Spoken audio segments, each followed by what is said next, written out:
ವರ್ಷದ 365 ದಿನವೂ ಉಚಿತ ಮದುವೆ, ಮದುವೆಗೆ ಬಂದವರಿಗೆ ಉಚಿತ ಊಟೋಪಚಾರದ ವ್ಯವಸ್ಥೆ, ದುರಭ್ಯಾಸ ಹೊಂದಿರುವವರಿಗೆ ಕೆಟ್ಟ ಚಟದಿಂದ ಮುಕ್ತಿ ನೀಡುವ ಪವಾಡ ಕ್ಷೇತ್ರ ಅದುವೇ ಶ್ರೀ ಶನಿ ದೇವರ ದೇವಸ್ಥಾನ ಶ್ರೀ ಕ್ಷೇತ್ರ ಚೋನ್ಮನೆ, ಆಜರಿ, ಕುಂದಾಪುರ ತಾಲೂಕು, ಉಡುಪಿ ಜಿಲ್ಲೆ. ಬನ್ನಿ ಹಾಗಾದರೆ ಆ ಕ್ಷೇತ್ರದ ಬಗ್ಗೆ ತಿಳಿದುಕೊಳ್ಳೋಣ. ಅದಕ್ಕೂ ಮುಂಚೆ ಮಹೇಶ್ ವಶಿಷ್ಠ ಚಾನಲ್ ಅನ್ನು ಸಬ್ಸ್ಕ್ರೈಬ್ ಮಾಡದೆ ಇದ್ದರೆ ದಯವಿಟ್ಟು ಸಬ್ಸ್ಕ್ರೈಬ್ ಮಾಡಿಕೊಳ್ಳಿ. ನಾನು ಅಶೋಕ್ ಶೆಟ್ಟಿ, ಆಜರಿ ಚೋನ್ಮನೆ, ಶ್ರೀ ಕ್ಷೇತ್ರ ಚೋನ್ಮನೆ ಆಜರಿ ಧರ್ಮದರ್ಶಿ. ಅದರ ಮೂಲ ಸ್ಥಾಪಕನಾಗಿ ಈ ಕ್ಷೇತ್ರವನ್ನ ಜವಾಬ್ದಾರಿಯನ್ನು ಹೊತ್ಕೊಂಡು ನಡ್ಸ್ಕೊಂಡು ಬರ್ತಾ ಇದ್ದೇನೆ. ಆದ್ರೆ ಈ ಕ್ಷೇತ್ರ ಪರಮಾತ್ಮನ ಪವಾಡದಿಂದ ಆದ್ಯ ಬಿಟ್ರೆ ನಾ ಮಾಡಿದ್ದೇನೆ ಅನ್ನುವಂಥದ್ದೇನಿಲ್ಲ. ಕೆಲವರು ಹೇಳುದು ಅಶೋಕ್ ಶೆಟ್ಟಿ ದೇವಸ್ಥಾನ ಮಾಡ್ರೆ ಕಟ್ರೆ ಕೇಳಿದ್ರೆ ಕಟ್ಟಿದ್ದು ಮಾಡದಲ್ಲ, ಪರಮಾತ್ಮ ಸನ್ನಿಧಿ ಆಗಿರುವಂತದ್ದು. ಈ ಜಾಗದಲ್ಲಿ ಪರಮಾತ್ಮ ಸನ್ನಿಧಿ ಆಗಿರುವಂತದ್ದು ಅಂತ ಹೇಳ್ತೇನೆ. ಇದು ಆಜರಿ ಗ್ರಾಮ, ಕುಬ್ಜಾ ನದಿ ತೀರದಲ್ಲಿ, ಹತ್ತಿರದಲ್ಲಿ ಕಮಲಶಿಲೆ, ಹಾಗೆ ಮತ್ತೆ ಇಲ್ಲಿ ಹತ್ತಿರದಲ್ಲಿ ಬಂತು. ಜೊತೆಗೆ ನಾವು 1994ರಲ್ಲಿ ಕ್ಷೇತ್ರ ಸ್ಥಾಪನೆ, ಅನಂತರದಲ್ಲಿ 2007ರಲ್ಲಿ ಈ ಕ್ಷೇತ್ರದ ಮೇಳ ಆಯ್ತು, 7-8 ಸಾಲಲ್ಲಿ. ಹಾಗೆ 2011-12ರಲ್ಲಿ ಕಲ್ಯಾಣ ಮಂಟಪ, ಯಾಗಶಾಲೆ ಎಲ್ಲ ಆಯ್ತು. ಇವತ್ತು ಈ ಕಲ್ಯಾಣದಲ್ಲಿ 360 ದಿನ ಫ್ರೀ ಮದುವೆ, ಫ್ರೀ ಊಟ, ಇದೆಲ್ಲ ಧಾರ್ಮಿಕವಾಗಿ ನಡೆಯುವಂತಹದ್ದು. ಮತ್ತೆ ಹಣ್ಕಾಯಿಗೆ ಚೀಟಿ ಗಿಟಿ ಅಂತೇಳಿ ಅಂತ ಸಂಪ್ರದಾಯ ಇಲ್ಲ. ಯಾಕಂದ್ರೆ ಬರುವ ಭಕ್ತಾದಿಗಳು ನಿರರ್ಗಳವಾಗಿ ನಿಷ್ಕಲ್ಮಶವಾದಂತ ನೋವನ್ನ ಮರೆತು ಪರಮಾತ್ಮನ ಜ್ಞಾನ ಮಾಡ್ಲಿ ಅನ್ನುವಂತ ಒಂದು ಉದ್ದೇಶ ಇಟ್ಕೊಂಡು ಎಲ್ಲದಕ್ಕೂ ಚೀಟಿ ರಸೀದಿ ದುಡ್ಡು ಅಂತ ಹೇಳ್ತಾ ಹೊರಕೊಡ್ಲೆ ಅವರು ಖರ್ಚಿಗೆ ಇಲ್ದಿದ್ದ ಸ್ಥಿತಿಯಲ್ಲಿ ಬರುವಂತ ಭಕ್ತಾದಿಗಳು ಇರ್ತಾರೆ. ಕಾಡ ತನ್ಮಧ್ಯದಲ್ಲಿ ಜನನಿ ಬೀಡ ಪ್ರದೇಶಗಳೇ ಬೇಡ ಅಂತೇಳಿ ಊರಿಂದ ಹೊರಗೆ ಬಂದು ಕಾಡಲ್ಲಿ ಕೂತ ಪರಮಾತ್ಮನಿಗೆ ನಾವು ಎಲ್ಲವನ್ನೂ ಅಸಮರ್ಥರಿಗೂ ಸಹಾಯ ಮಾಡ್ಬೇಕನ್ನುವಂತ ಸಾಂಕೇತವನ್ನು ದೇವರು ಸೃಷ್ಟಿ ಮಾಡಿದಾನೆ ಅನ್ನೋದು ಈ ಸ್ಥಳ ನೋಡಿದ್ರೆ ಅರ್ಥ ಆಯ್ತು. ಅಂತ ಜಾಗದಲ್ಲಿ ಎಲ್ಲವನ್ನೂ ಚೀಟಿ ರಸೀದಿ ಮೇಲೆ ತೀರ್ಮಾನ ಮಾಡಬಾರ್ದು. ಕಾಡು ಹೂಗ್ ತರ್ಲಿ, ತೋಡು ನೀರ್ ತರ್ಲಿ, ಬಿದ್ದು ತೆಂಗಿನಕಾಯಿ ಹೆಕ್ಕೊಂಡ್ ಬರ್ಲಿ, ಪರಮಾತ್ಮನ ಸೇವೆ ಮಾಡಿಸಿ ಆ ಪ್ರಸಾದ ಕೊಟ್ಟು ಕಳ್ಸೋದು ಧರ್ಮ ಅಂತೇಳಿ ಈ ಕ್ಷೇತ್ರವನ್ನ ಜವಾಬ್ದಾರಿ ತಗೊಂಡು ಪರಮಾತ್ಮ ಕೊಟ್ಟ ಏನು ಸೂಚನೆ ಜ್ಞಾನದಲ್ಲಿ ನಮಗೆ ಕೊಟ್ಟಿದ್ದಾನೆ ಅದನ್ನ ನಾವು ಮಾಡ್ಕೊಂಡು ಹೋಗ್ತಾ ಇದ್ದೇವೆ. ಎಲ್ಲ ದಿನವೂ ಊಟ ಇರುತ್ತೆ. ಗುರುವಾರ, ಶನಿವಾರ, ಭಾನುವಾರ ದರ್ಶನ ಇರುತ್ತೆ. ಆ 3 ದಿನದಲ್ಲಿ ಮುಡಿ ಸೇವೆ ಉಂಟು.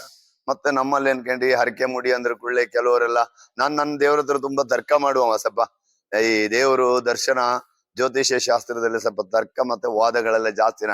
ಯಾರು ಏನೇ ಹೇಳ್ರು ಏಕಮುಖವಾಗಿ ಒಪ್ಪಂತ ಸ್ವಭಾವವೇ ಇಲ್ಲ ನನಗೆ. ಎಲ್ಲರೂ ಹೇಳ್ತಾರೆ ಅಶೋಕ್ ಶೆಟ್ಟಿ ವಾದ ಮಾಡ್ತಾರೆ. ವಾದ ಮಾಡುದಿಲ್ಲ, ನನಗೆ ಸ್ಪಷ್ಟತೆ ಆಗಿರ್ಬೇಕು, ತೀರ್ಮಾನ ಆಗಿರ್ಬೇಕು, ಸರಿ ತಪ್ಪು ವಿಮರ್ಶೆ.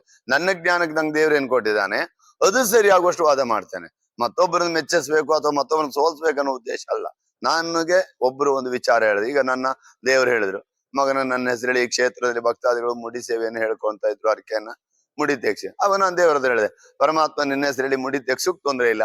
ಈಗ ಪಾಪ ಯಾವುದೋ ಊರಿಂದ ಒಂದು ಹರಕೆ ಹೇಳ್ಕೊಂಡ್ರು, ಇದೆಲ್ಲ ವಾಸ್ತವ ಕಂಡು ವಿಚಾರ. ನಾವು ಕಂಡು ಅನುಭವ ಇದ್ದದ್ದನ್ನ ದೇವರಲ್ಲಿಯೂ ತರ್ಕ ಮಾಡೋದ್ರಲ್ಲಿ ತಪ್ಪಿಲ್ಲಲ್ಲ.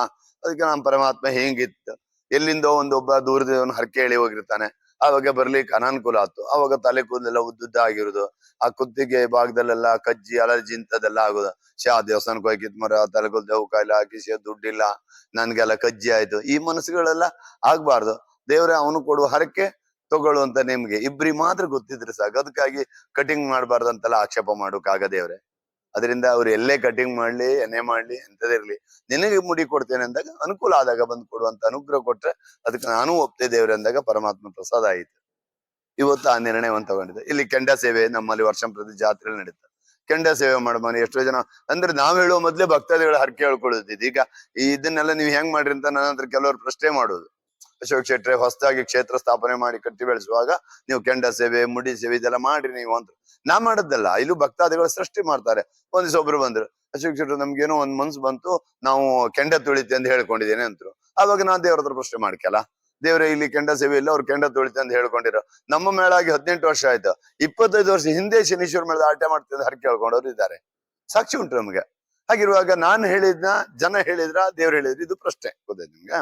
ಅವಾಗ ಕೆಂಡ ಸೇವೆ, ಅವಾಗ ನಾನ್ ದೇವ್ರ ಹತ್ರ ದೇವ್ರೆ ಕೆಂಡ ತುಳು ಕಟ್ಟಿಲ್ಲ. ಕೆಲವೊಂದು ಸಂಪ್ರದಾಯ ಉಂಟು ನೋಡಿ, ಆ ಮಂತ ಅಂದವ್ರು ಮೊದಲು ತುಳಿಬೇಕು, ಮತ್ತಿದ್ದವ್ರು ಹೊರಗಿನವ್ರು ಆಮೇಲೆ ತುಳಿಬೇಕು, ಮತ್ತೆ ವಿಧವೆಯರು ಕೆಂಡ ತುಳಿಬಾರ್ದು, ಇಂತಿದ್ದವರೇ ತುಳಿಬೇಕು ಅನ್ನೋದೆಲ್ಲ ನಿರ್ಣಯ ಉಂಟಲ್ಲ. ನಾನ್ ನನ್ನ ದೇವ್ರ ಹತ್ರ ಕೇಳಿದೆ, ದೇವ್ರೆ ನೀನು ನಿನ್ನ ಹೆಸರಲ್ಲಿ ಕೆಂಡ ಸೇವೆ ಮಾಡುವ, ಇದು ದೈವಸ್ಥಾನ ಅಲ್ಲ, ಇದು ದೇವಸ್ಥಾನ. ಸಾರ್ವಜನಿಕ ಎಲ್ಲಾ ಜಾತಿಯೂ ಒಂದೇ ಹೇಳಿ. ಅದರಿಂದ ಗಂಡ ಇರ್ಲಿ, ಗಂಡ ಇಲ್ದೇ ಇರ್ಲಿ, ವಿಧವೆಯರಾಗಿರ್ಲಿ, ಗಂಡಾಗ್ಲಿ, ಹೆಣ್ಣಾಗ್ಲಿ, ದೊಡ್ಡವರಾಗ್ಲಿ, ಸಣ್ಣವರಾಗ್ಲಿ, ಯಾರೇ ಆಗ್ಲಿ, ಪರಮಾತ್ಮ ನಿನ್ನ ಸೇವೆ ಮಾಡೋಕೆ ಅವಕಾಶ ಕೊಡಿದ್ರೆ ಕೆಂಡ ಸೇವೆ ಶುರು ಮಾಡ್ತೆ ಅಂದೆ. ಆಯ್ತು ಒಂದು ದೇವರು ಒಪ್ಪಿಗೆ ಕೊಟ್ಟ. ಇದು ಬಹಳ ಖುಷಿ ಪಡುವಂತ ವಿಷಯ. ನನ್ನ ದೇವರದ್ದು ಸರಿ ಕುಡಿತಿನ ಪ್ರಸಾದ ಇಟ್ಕೊಂಡು ಹೋದ್ರು. ನಾವೀಗ ಕೆಲವ್ರು ಕರ್ಕೊಂಡ್ ಬರೋ ದೂರದಿಂದ ಸುಳ್ಳು ಕರ್ಕೊಂಡ್ ಬರ್ತೀರ, ಅಯ್ಯೋ ನಾವು ಹಂಗೆ ಹಿಂಗೆ ಇನ್ ದೇವಸ್ಥಾನಕ್ಕೆ ಹೋಗಿ ಬರುವ ಅಂತ. ನಾನ್ ಹೇಳ್ತೆ, ನೀವು ಹೆಬ್ಬಾಗ್ಲೋರಿ ನೀವು ಸುಳ್ಳು ಹೇಳ್ಬೋದು, ಹೆಬ್ಬಾಗ್ಲಿದ್ದಿ ನಂಗ್ ಸುಳ್ಳು ಹೇಳಕ್ ಆಗುದಿಲ್ಲ. ನಾನ್ ದೇವ್ರ ಬಾಲ ನಿಂತ್ಕೊಂಡು ತೀರ್ಥ ಕೊಟ್ಕೊಂಡು ನೀ ತೀರ್ಥ ಕುಡ್ದಾಯ್ತು ಇನ್ನು ಸರಿ ಕೊಡೋಕಿಲ್ಲ, ಆತರ ಹೆದರ್ಸೋ ಸಂಪ್ರದಾಯ ನಮ್ಮದಿಲ್ಲ. ನಮ್ದೇನಿದ್ರು ದೇವರ ಮುಂದೆ ನಿಂತ್ಕೊಂಡು ಅವನೇ ವೈಯಕ್ತಿಕವಾಗಿ ಕೇಳ್ಬೇಕು, ದೇವ್ರೆ ನಾನು ಇಲ್ಲಿವರೆಗೆ ಸರಿಯಾಗಿ ಕೊಡ್ದೆ, ಬೇಡ್ದಿದ್ ಮಾಡ್ದೆ, ಸಂಸಾರವನ್ನು ತಿರಸ್ಕಾರ ಮಾಡ್ದೆ, ಅದರಿಂದ ಮನಸ್ಸಿಗೆ ನೋವಾಗಿದೆ, ಇನ್ನಾದ್ರೂ ಅದನ್ನ ಬಿಡ್ಬೇಕೆಂಬ ಮನಸ್ಸಿದೆ, ಬಿಡುಕ್ ನನ್ನ ಮನಸ್ಸು ಆಗ್ತಾ ಇಲ್ಲ, ಅದರಿಂದ ನೀನು ಅನುಗ್ರಹ ಕೊಡುವಂತ ದೇವ್ರ ಹತ್ರ ಕೇಳ, ನೀನೇ ಬೇಡ್ಕೊ. ತಪ್ಪು ಮಾಡ್ರೆ ನಿಂಗೆ ಶಿಕ್ಷೆ ಆಗ್ಲಿ ಅನ್ನೋ ನಿರ್ಣಯ ಮಾಡಿ ದೇವ್ರ ಬಂದು ನಾವು ಕಳ್ಸಿ ತೀರ್ಥ ಕೊಡ್ಸೋದು. ಅವಾಗ ಆ ರೀತಿಯಲ್ಲಿ ಅವ್ನು ಬೇಡ್ಕೊಂಡು ತೀರ್ಥ ಕುಡ್ದ ಅಂದ್ರೆ ಮತ್ತೆ ಸರಿಯಾಗಿ ಕುಡಿದ್ರೆ ಮುಳ್ಳು ಹಿಡಿದವ್ರು ಇದ್ರು. ಈಗ ಮೊನ್ನೆ ಗುರುವಾರ ದಿನ 3 ಜನ ಬಂದಿರ ತಲೆ ಹಾಳಾಗಿ. ಒಬ್ಬ 4 ವರ್ಷ ಬಿಟ್ಟವ ಮನೇನ ಕುಡ್ದಂತೆ ತಲೆ ಕೆಟ್ಟು ರಾತ್ರಿ ಎಲ್ಲ ಮಲಗು ಬಿಡದೆ ಮನೆ ಬಿಟ್ಟೆಲ್ಲ ಓಡ್ತಿದ್ದ. 3-4 ಜನ ಹಿಡ್ಕೊಂಡು ಬಂದಿರ, ಇಲ್ಲಿ ಬಾಗ್ಲಿ ಬಂದ್ರೆ ಸರಿ ಆಯ್ದವ. ಇದು ಪರಮಾತ್ಮನ ಪವಾಡ. ಈಗ ಸಾಧಾರಣ ಅಜ್ಜಂಪುರ, ರಾಣಿಬೆನ್ನೂರು, ನಿಮ್ಮ ಶಿಕಾರಿಪುರ, ಗುಲ್ಬರ್ಗ ಅಲ್ಲಿಂದೆಲ್ಲ ಅವರೆಲ್ಲ ಬರ್ತಾರಲ್ಲ, ಈ ದುರಭ್ಯಾಸ ಬಿಡಿಸುವವರೇ ಸಾವಿರಾರು ಜನ ಇಲ್ಲಿ. ಆದ್ರೆ ಯಾರಿಗೂ ಸುಳ್ಳು ಹೇಳಿ ಪ್ರಸಾದ ಕೊಡ್ಸ್ಕೊಂಡು ಆಮೇಲೆ ನೀ ಕುಡು ಬಿಡ್ಬೇಕು, ನೀ ದೇವ್ರ ಪ್ರಸಾದ ಇದಾಯ್ತು, ನೀ ಸುಳ್ಳು ಹೇಳಕ್ಕಾಗ ಅನ್ನೋ ಸಂಪ್ರದಾಯ ಇಲ್ಲ. ನೀವು ನಿಮ್ಷ್ಟೇಂದ ಬೇಡ್ಕೊಳ್ಳಿ. ಮತ್ತೆ ಕಳಶ ಪೂಜೆ, ದೇವ್ರ ಪೂಜೆ ಮಾಡೋ ಬಗ್ಗೆ ಕ್ರಮ ನಮ್ಮಲ್ಲಿ ಅನ್ಕೊಂಡ್ರೆ ಕೆಲವ್ರು ಹೇಳಿದ್ರು, ನೀವು ಗೌಲ್ ಬಿಡ್ಬೇಕು, ನಿಮ್ಮ ಮಂದಿ ಎಲ್ಲ ಬಿಡಿ. ಅದಿಲ್ಲ, ನೀನ್ ಪ್ರಸಾದ ಹಿಡ್ದಿದ್ಯಾ, ನೀನು ಫಲ ತಗೊಂಡು ಹೋಗ್ತೀಯಾ, ನಿಷ್ಠೆಯಿಂದ ನೀ ಪೂಜೆ ಮಾಡು. ನಿನಗೆ ಒಳ್ಳೇದಾದಾಗ, ನೀನ್ ಇಂಥ ದೇವ್ರ ಪೂಜೆ ಮಾಡಿದ್ ನಿಂಗೆ ಒಳ್ಳೇದಾದಾಗ ನಿನ್ನ ನೋಡಿ ಮತ್ತೊಬ್ರು ಕಲೀಲಿ. ಬಲಾತ್ಕಾರವಾಗಿ ಯಾರನ್ನೋ ಭಕ್ತರನ್ನ ಮಾಡಬಾರ್ದು, ಅವ್ರು ಮನಸಾರೆ ಭಕ್ತರಾಗಬೇಕು. ಈ ನಿರ್ಣಯಗಳನ್ನ ನಾವು ಹೇಳ್ತಾ ಇರ್ತೀವಿ. ಇಲ್ಲೆಲ್ಲ ನಡುವ ನಮ್ಮ ಕ್ಷೇತ್ರ ನಡುವ ಸಂಪ್ರದಾಯಗಳು ಅಂತ ಹೇಳ್ತೀನಿ ನಾನು.